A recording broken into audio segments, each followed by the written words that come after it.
Me voici arrivée à Cuba. Cuba et ses villes aux 1000 couleurs, ses plages paradisiaques, ses belles voitures américaines et la salsa à tous les coins de rue. Ici, la fête et la musique sont définitivement présentes partout. En plein cœur de la fourmillante Havane, on découvre une autre façon de vivre. Ici, tout le monde est dans la rue. On pose sa chaise, on s'assoit dans l'escalier pour discuter avec ses voisins, joue au domino, au football. Parfois, on bloque même les rues aux voitures pour permettre aux enfants de jouer. Mais le paysage cubain est très diversifié et ne se réduit pas qu'à la Havane. Chaque ville a son histoire et sa propre identité. Quand la Grande Havane regorge de charme et d'histoire, ou encore quand Trinidad est emplie d'art et de bâtiments coloniaux,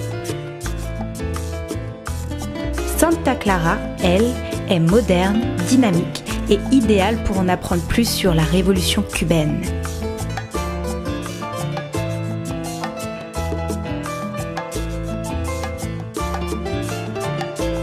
Les plages paradisiaques font de Cuba une destination de choix pour ceux qui souhaitent des vacances au soleil.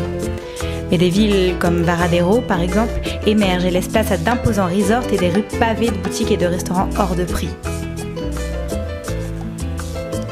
Enfin, la campagne à perte de vue et les montagnes.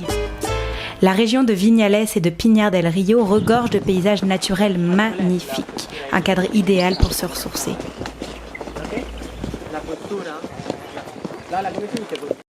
Il est très facile de discuter avec les Cubains. Ce sont des personnes très fières de leur pays, prêts à parler de tout et de rien.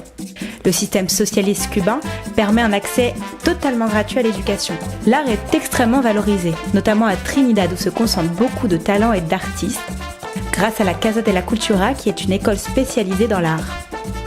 Musique, peinture et danse tiennent une place importante dans le cœur des Cubains et les genres sont assez diversifiés. Et oui, il n'y a pas que la salsa.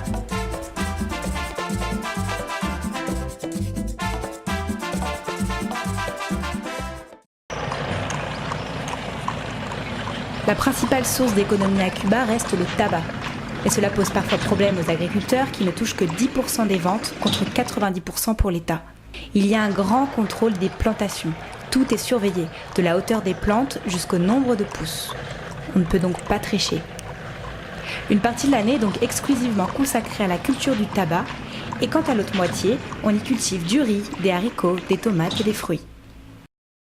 Lo fuman tranquilo, en un lugar relajado, viendo un buen partido de fútbol, quizás, ¿ok?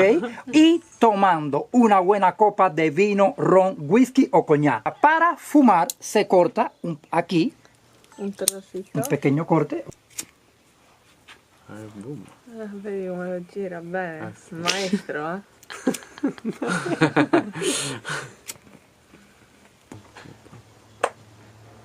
Cuando se fuma, nunca tumbamos la ceniza. ¿Por qué?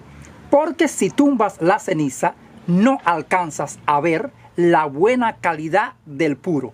No vas a ver que la ceniza se te mantiene 3 centímetros compacta. Si la ceniza se cae todo el tiempo, no es buena la calidad del puro en el interior. ¿Comprendes bien?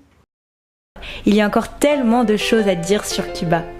C'est un pays riche de par son histoire et sa culture, mais aussi extrêmement complexe et diversifié.